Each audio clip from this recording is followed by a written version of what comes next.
نحمده ونصلي على رسوله الكريم أما بعد فأعوذ بالله من الشيطان الرجيم بسم الله الرحمن الرحيم والعصر إن الإنسان لفي خسر إلا الذين آمنوا وعملوا الصالحات وتواصوا بالحق وتواصوا بالصبر صدق الله العظيم اللهم صل على محمد وعلى آل محمد كما صليت على إبراهيم وعلى آل إبراهيم إنك حميد مجيد اللهم بارك على محمد وعلى آل محمد كما باركت على إبراهيم وعلى آل إبراهيم إنك حميد مجيد میرے واجب الاحترام دوستوں، بھائیوں، بزرگوں، میں اور آپ جس جگہ جمع ہیں اسے مرکز اہل سنت والجماعت خانقاہ حنفیہ کہتے ہیں۔ اس مرکز کے بانی، سرپرست، متکلم اسلام مولانا محمد الیاس گھمن حفظہ اللہ تعالی، جنہوں نے یہ پودا لگایا اور اس پودے میں جتنے پھول سما سکتے تھے وہ سارے پھول بھی لگائے۔ جہاں تک مرکز کی بات ہے کہ مرکز میں کیا پڑھایا جاتا ہے، کیا کام کیا جاتا ہے، اس کے متعلق آپ کو بخوبی معلوم ہے۔ صرف علم کی حد تک محدود نہیں کیا اس چمن کو، بلکہ اس چمن کو علم کے ساتھ ساتھ تربیت کا ماحول اور تزکیہ بھی رکھا گیا ہے۔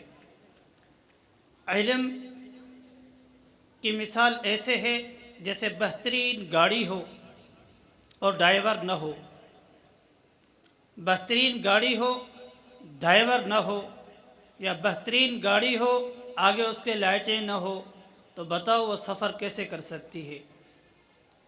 علم تو حاصل کر لیتے ہیں، اس علم کو آگے پھیلانا، اس کو آگے تک پہنچانا، یہ میری اور آپ کی جو ذمہ داری تھی۔ اس کے لیے ہمیں ایک ایسے رہبر، ایسے مربی کی ضرورت تھی جو ہمیں آگے چلانے میں آسانی ہو، کہ ہم آگے کام کریں، ہمیں کوئی رکاوٹ نہ ہو، ہم کام کریں، ہمیں کام کرنے میں آسانی ہو۔ کیوں؟ جب تک بندہ علم تو سیکھ لیا، علم سیکھنے کے بعد اب اس کو یعنی مجھے تو پتہ نہیں ہے کہ علم کو آگے پڑھانا کیسا ہے۔ ہم نے تو کلاسوں میں سماعت تک محدود رہے، سنتے رہے، پڑھتے رہے، اب آگے کیسے پھیلانا ہے، آگے کام کیسے کرنا ہے، یہ طریقہ مربی کی ضرورت تھی، جو اللہ تبارک و تعالیٰ نے مجھے اور آپ کو ایسا مربی عطا فرمایا، ایسا بہترین شیخ عطا فرمایا، جس کی وجہ سے الحمدللہ صرف میں اور آپ اپنے علاقہ سندھ اور پنجاب بلوچستان سرحد نہیں، بلکہ الحمدللہ اس سے پوری دنیا، جہاں جہاں تک آپ نام لیں گے تو انشاءاللہ وہاں تک آپ کو اس کا فیض نظر آئے گا۔ اور فیض صرف یہاں تک نہیں کہ صرف بیان تک محدود ہو، صرف علم تک محدود ہو، آپ کو خانقاہ بھی نظر آئیں گی، آپ کو تربیت کا ماحول بھی نظر آئے گا، آپ کو یہاں تک بھی آئے گا رات کو اٹھ اٹھ کر تہجد پڑھنے والے وہ بندے یہیں سے پیدا ہوئے، استاد محترم کی محنت سے پیدا ہوئے، انہوں نے محنت کی، الحمدللہ الحمدللہ اب ہم کہیں بھی جاتے ہیں اللہ کا شکر ہے کہ وہ جو بندے استاد محترم سے بیعت ہیں، شیخ کے بتائے ہوئے اعمال پر کام کرتے ہیں، تو الحمدللہ رات کو اٹھ کر اپنے اعمال بھی پورے کرتے ہیں۔ تو میرے دوستو، اس چمن میں اور آپ جو آج آئے ہوئے ہیں، میرے اور آپ کے آنے کا ایک ہی مقصد ہے کہ اللہ تبارک و تعالی ہم سے راضی ہو جائے، اور ہم نے جو گناہ کیے ہیں اس پر توبہ بھی کریں۔ اور شیخ نے بتایا کہ ہم سے کارگزاری، ہم سے تعلق مضبوط رکھو۔ تعلق کا مطلب کیا ہوتا ہے؟ ایک تعلق باپ اور بیٹے کا ہوتا ہے، اور ایک تعلق استاد اور شاگرد کا ہوتا ہے، اور ایک تعلق وری جو ہے یہ شیخ اور مرید کا ہوتا ہے۔ باپ اور بیٹے کا تعلق اور ہے، شیخ اور مرید کا تعلق اور ہے، استاد اور شاگرد کا تعلق اور ہے، استاد اور شاگرد یہ بہت اعلیٰ قسم کا تعلق ہے۔ اس سے بڑھ کر میں کہوں کہ اگر مرید اور شیخ کا تعلق میں سمجھتا ہوں اس سے بھی اعلیٰ ہے۔ کیوں؟ اس نے وہ چیز سمجھا دی، اس نے وہ طریقہ سمجھا دیا کہ آپ نے جو پڑھا ہے، آپ نے جو زندگی میں کرنا ہے وہ کیسے کرنا ہے۔ الحمدللہ ہم استاد محترم کے ساتھ سفر کرتے ہیں، الحمدللہ ہم اللہ کا بہت بڑا شکر کرتے ہیں۔ کئی مرتبہ ایسا ہوتا ہے کہ وقت نہ ہونے کے باوجود اپنے اعمال کو نہیں چھوڑتے۔ ایک وقت ہم سندھ کے اندر دورے میں تھے، اس دورے میں فجر سے پہلے اٹھے، تہجد پڑھا، فرمایا چلو بیٹے سفر کرنا ہے۔ ہم نے سفر کیا، راستے میں فجر کی نماز پڑھی اور نماز کے بعد پھر سفر کیا۔ ہمیں استاد جی کو کراچی پہنچنا تھا۔ حیدرآباد سے پہلے ایک پیٹرول پہ اشراق کا وقت ہو گیا، کہتا ہے بیٹے گاڑی روکو۔ ہم نے کہا استاد جی خیریت؟ کہتا وہ اشراق کا ٹائم ہو گیا۔ میں عرض کر رہا تھا کہ ایسی تربیت کرنا کہ کسی بھی صورت میں کبھی جو ہے نا اشراق بھی نہیں چھوڑتے تھے، کبھی بھی۔ مجھے یاد ہے ایک مرتبہ بیان سے فارغ ہوئے، بہت لیٹ ہو گئے، بہت 3 ساڑھے 3 کا تقریباً ٹائم ہو گیا تھا، لاڑکانے میں تھے۔ بہت دیر کے باوجود ہم سوئے۔ استاد جی نے کہا دیر ہو گئی، چلو تہجد پڑھ لیتے ہیں۔ میں نے کہا ٹھیک ہے استاد جی۔ تہجد پڑھا، تہجد پڑھنے کے بعد سوئے اور تہجد کے ٹائم پھر استاد جی اٹھ گئے۔ میں نے استاد جی خیریت؟ فرمایا بس وہ نیند پوری ہو گئی۔ میں نے کہا چلو نفل پڑھ لیتے ہیں۔ پھر سے اٹھے اور نفل پڑھے، اس کے بعد ذکر کیا، پھر جماعت کے ساتھ نماز پڑھی، اس کے بعد طلباء میں تھوڑا سا بیان تھا، وہ بیان فرمایا۔ میں عرض کر رہا تھا کبھی بھی کوشش کرتے تھے، اعمال نہیں چھوڑتے تھے۔ کسی کے گھر میں ہو تہجد کے اٹھنا اور اٹھنے کے بعد اپنے تہجد مکمل کرنا، پھر جو ہے تسبیحات مکمل کرنا، اور یہ استاد جی کا خاصہ میں نے دیکھا، کسی اور میں نہیں دیکھا۔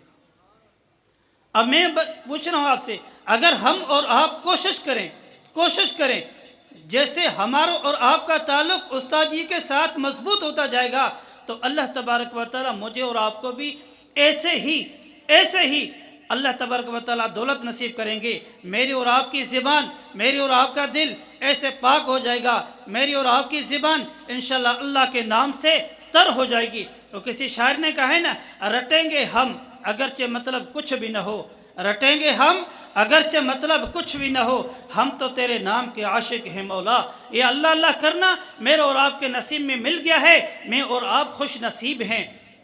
مجھے بتاؤ، دنیا کا مجازی عاشق ہوتا ہے، اپنے محبوب کے لیے کتنا تڑپتا ہے۔ یہ تو ہم تو خوش نصیب ہیں کہ اللہ تبارک و تعالی ہمیں وہ مربی عطا فرمایا جو اللہ کے ساتھ تعلق قائم کرنے کے لیے۔ دوستو، یہ دنیا کے اندر اس انسان کے جسم کے لیے کتنی مسائل ہیں۔ اگر اس انسان کے جسم میں بخار ہو جائے، سر میں درد ہو جائے، پیٹ میں درد ہو جائے، کوئی بھی مسئلہ ہو جائے، ظاہری جسم کو ٹھیک کرنے کے لیے ہم فوراً ڈاکٹر کے پاس جاتے ہیں۔ ڈاکٹر کے پاس جانے کا صرف مقصد یہ ہوتا ہے کہ ہمارا جسم ٹھیک ہو جائے۔ تو ہم اور آپ اگر کوشش کریں تو اپنے روح کو بھی ٹھیک رکھیں۔ اس جسم کے اندر 2 چیزیں ہیں، ایک ظاہری جسم ہے اور دوسری روح ہے۔ ان دونوں کا ٹھیک ہونا بہت ضروری ہے۔ اگر روح بیمار ہو گئی، اس کو غذا نہیں ملی، اللہ نہیں ملا، تو یہ روح بیمار ہو جائے گی، دنیا میں مایوسی کے شکار ہو جائے گی اور یہاں تک کہ کفر تک پہنچا دے گی۔ اللہ اکبر۔ پھر اگر یہ تعلق مرشد کے ساتھ مضبوط ہو جائے گا تو پھر اللہ اکبر، حضور اکرم صلی اللہ علیہ وسلم کی حدیث کا مفہوم ہے نا، التائب من الذنب کمن لا ذنب لہ۔ پھر یہ مفہوم یاد رکھیں کہ اللہ تبارک و حضور اکرم صلی اللہ علیہ وسلم نے فرمایا توبہ کرنے والا ایسا ہے جیسے اس نے گناہ کیا ہی نہیں۔ تو میرے دوستو، اس چمن سے، اس مرکز سے ہمیں صرف یہ نہیں ملتا کہ صرف تعلیم سیکھ لیں، صرف برکت کے لیے بیعت کر لیں۔ ہمیں تو ایسا شیخ ملا ہے جس سے رابطہ کرنا بھی مشکل نہیں ہے۔ ایک ادھر رابطہ کرنا مشکل ہو، ایسے بھی نہیں ہے۔ اللہ تبارک و تعالیٰ نے شیخ کے اندر وہ کمالات، وہ صفات رکھی ہیں جو بیان کرنے سے بھی زور ہیں۔ تو میں عرض کر رہا تھا اللہ تبارک و تعالیٰ نے مجھے اور آپ کو جو یہ وقت دیا ہے اس کو قیمتی بنائے. کل سے اساتذہ فرما رہے ہیں بھائی وقت کو قیمتی بنائیں، وقت کو قیمتی بنائیں. میرے دوستو یہ زندگی تھوڑی ہے. آج میں اور آپ اس دنیا میں ہیں، کل کو اللہ کے پاس جانا ہے. کیا منہ دکھائیں گے؟ کیا دکھائیں گے؟ اور کسی شاعر نے کہا نا یا اللہ تیرا کرم ہے. کسی شاعر نے کہا عصیاں سے کبھی کنارہ کیا ہم نے نہیں. یہ اللہ کا کرم ہے کہ اللہ نے ہمیں ستاری کا پردہ رکھا ہوا ہے. کہتا ہے کہ عصیاں سے کبھی کنارہ کیا ہم نے نہیں، پر تو نے دل آزردہ کیا ہم نے نہیں، ہمارا نہیں. فرمایا کہ ہم نے بہت ترکیبیں کی جہنم کی، لیکن تیری رحمت نے گوارا کیا نہیں. یہ تو رب کی ستاری کا معاملہ ہے جو ہمیں چھپائے ہوئے رکھا ہوا ہے. اور میں دعا کرتا ہوں اللہ تعالیٰ مجھے اور آپ کو سب کو جیسے اس اپنے ستارے میں چھپائے ہوئے نا قیامت کے دن بھی چھپا دے، تاکہ ہمارے عیب ظاہر نہ ہو، ہم خوار نہ ہوں، رسوا نہ ہوں. اس نبی کی امت ہو کر اللہ اکبر، اس نبی کی امت ہو کر رات دن وہ نبی ہمارے لیے روتے تھے، میرے اور آپ کے لیے روتے تھے. اس انسان نے جہنم سے کیسے بچنا ہے، اور میں اور آپ اپنا وقت کیسے ضائع کرتے ہیں، کیسے ضائع کرتے ہیں. نہ بچوں پہ محنت ہے، نہ بچوں پہ تربیت ہے، نہ بچوں کا کوئی صحیح اس پہ سنبھال ہے. میں تو دیکھتا رہتا ہوں کہ اکثر لوگ بہت کوشش کرتے ہیں اپنے بچوں کو ڈاکٹر، پروفیسر، اعلیٰ تعلیم دینے کے لیے، یونیورسٹی کالج کے لیے. اس کی مخالفت نہیں، پر میں یہ سوچتا ہوں کہ ان بچوں پر آپ نے اتنی محنت تو کی، انہوں نے جو ہے انگلش میں بات کرنا سیکھ لیا، پروفیسر ڈاکٹر بن گئے، اعلیٰ عہدے پہ پہنچ گئے. اتنا پتہ نہیں غسل کے فرائض کیا ہیں؟ کیا آپ نے اپنے بچے کو اتنا سمجھایا؟ یہ ہمارا تعلق علماء کے ساتھ کٹا تبھی ہمیں یہ نقصان ملا ہے. اگر ہمارا اور آپ کا تعلق ایسے چمنوں کے ساتھ ہوگا تو انشاءاللہ اس باغ سے جو خوشبو نکلے گی میرے اور آپ کے گھر کے فرد فرد کو ملے گی. اور میں عرض کر رہا تھا کہ ہم اپنے بچوں پہ توجہ نہیں کرتے. کبھی پوچھا کہ بیٹے غسل کے فرائض کیا ہیں؟ کبھی پوچھا بیٹے میں مر جاؤں میرے جنازہ آپ نے پڑھنا ہے، دعا کیا ہے؟ نہیں. ابھی ہم سفر میں تھے، استاد محترم مولانا خبیب صاحب والے کارگزاری میں ایک بات بتا رہے تھے کہ ایک بیٹا جو امریکہ میں رہتا تھا اس کو سب کچھ باپ نے سکھا دیا، بہت ملکیت ہو گئی. باپ کے وفات کے بعد جب جنازے کے بعد مولوی صاحب سے ملا، بہت رویا، بہت رویا. پوچھا کیا؟ اس کو بہت تسلی دی. کہتا ہے مولوی صاحب میں اس لیے نہیں روتا کہ میرا باپ فوت ہو گیا، وہ تو دکھ ہے، مجھے دکھ یہ ہے کہ میں باپ کے جنازے پہ کھڑا ہوں، مجھے جنازے کی دعا تک نہیں آتی، مجھے تو جنازے کی دعا تک نہیں آتی.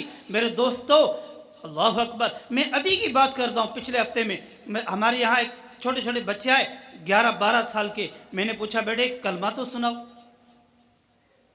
کھیل کے لیے آئے تھے، میں نے سکھا دیا بیٹے کلمہ تو سناؤ. تو ایک بچہ کہتا ہے الا اللہ محمد رسول اللہ، دوسرا کہتا ہے لا الہ الا اللہ محمد پاک رسول اللہ.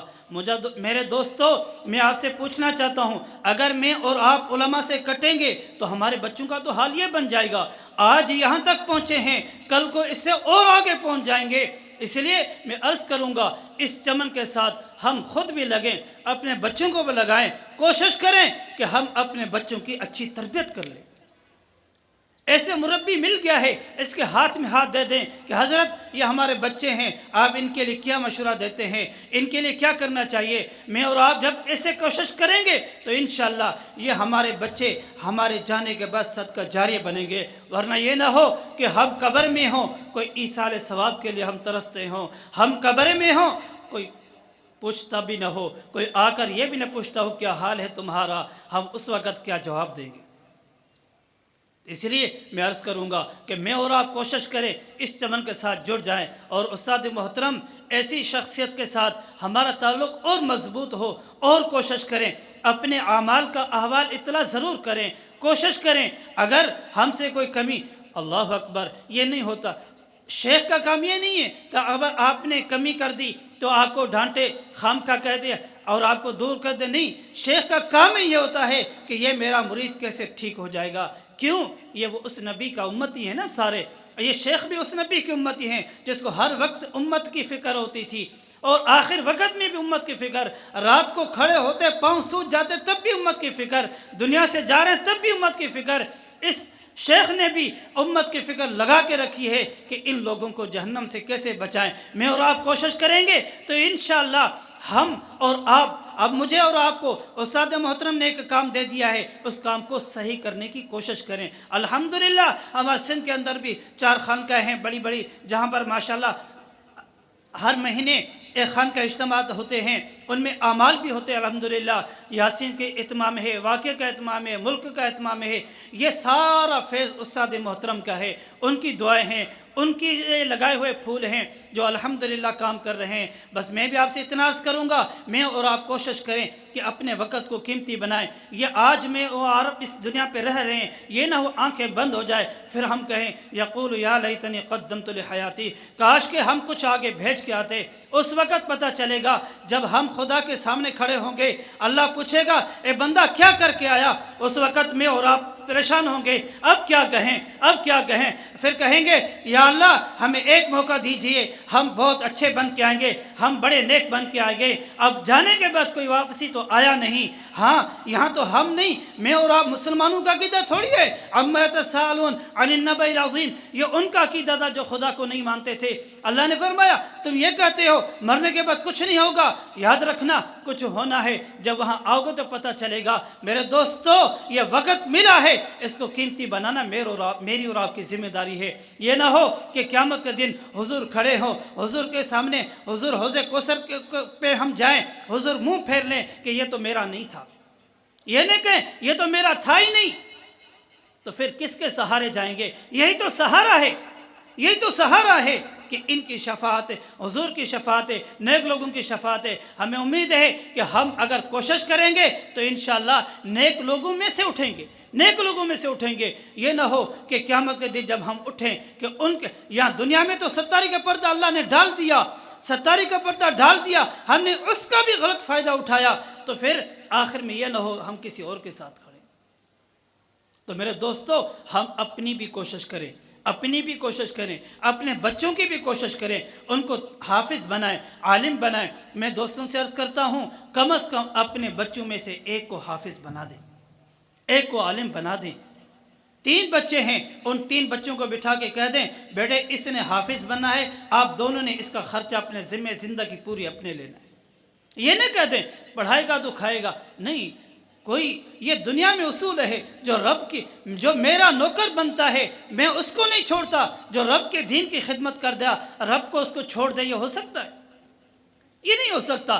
دنیا میں اللہ تعالیٰ بہت کچھ دیں گے، تو انشاءاللہ ہم اگر کوشش کریں گے اپنے بچوں کو حافظ بنائیں گے تو کم از کم ایک حافظ 10 لوگوں کو جنت میں لے جائے گا۔ تو مجھے بتاؤ ایک بچہ اگر ہمارے خاندان کا حافظ بن گیا تو 10 لوگ جہنم سے تو آزاد ہو جائیں گے نا۔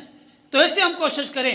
تو یہ چمن اس لیے ہے کہ ہم خود بھی اس میں اپنا تعاون جمع کریں، جان ہو مال ہو، اور اپنے بچوں کو بھی یہاں لائیں تاکہ ان کو حافظ بنائیں، عالم بنائیں، ان کو تربیت کا ماحول ملے۔ میں آخر میں صرف اتنا کہوں گا، خزاں کے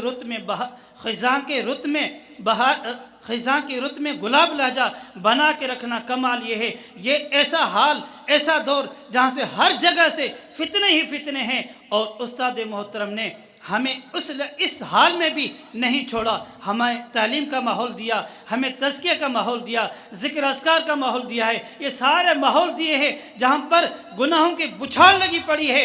اس ماحول میں بھی استاد محترم ہمیں پھر یہاں جو ہے ایسے ماحول میں دیا ہے کہ ہر چیز ہمیں ملی ہے۔ تو اسے کہا کہ خزاں کے رت میں گلاب لہجہ رکھنا کمال یہ ہے، ہوا کی ضد پہ دیا جلا کے رکھنا کمال یہ ہے۔